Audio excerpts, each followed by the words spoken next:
Okay, so I'm continuing on with the floor pan. Now, I showed on this previous firewall video, the gap between the inner rocker panel and the firewall. And I have to build a brace for that. You can see where they made it short. There's even a cutout right there. So I have some leftover materials for some other sheet metal work, and I'm going to make a 90-degree filler for that so I can weld it to the rocker and the kick panel and to the firewall. And I'll show you over here.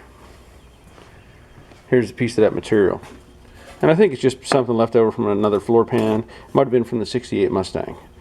And also, I'm going to show you this. This is one of my other handy dandy tools, a throatless shear. And I picked this up from Harbor Freight. I think it was like $99. But these things are great, and if you know how to use them, you can just make just about anything. It can also be dangerous. Obviously, you don't want to put your hand in there and lose a finger.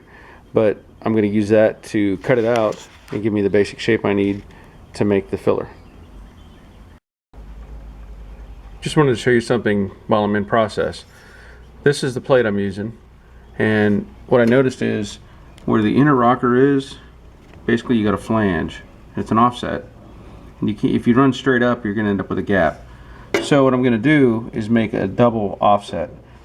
In other words, I'll bend this lower section the way I just did, and then this upper section I'll bend it further outboard that way so that it's a shorter leg, but it'll fill that gap. So basically when it comes up here, it'll fit the space that it's gonna fill. And I'll try to show you that when I get it back together. Okay, I know my bench area is a little cluttered, but this is what I'm going to show you. I'm making a homemade brake. It's just a piece of 1x2 square tubing, some vice grips, and my steel weld table. And all I'm going to do is take my hammer and I'll tap this down and create a new flange. And there it is. Two different cuts, or two different bends I should say. But what will happen is when I slip this up in place, you can see it there, very little difference in the gap. I mean, there's a little bit, but a lot better than having a straight edge with a big gap.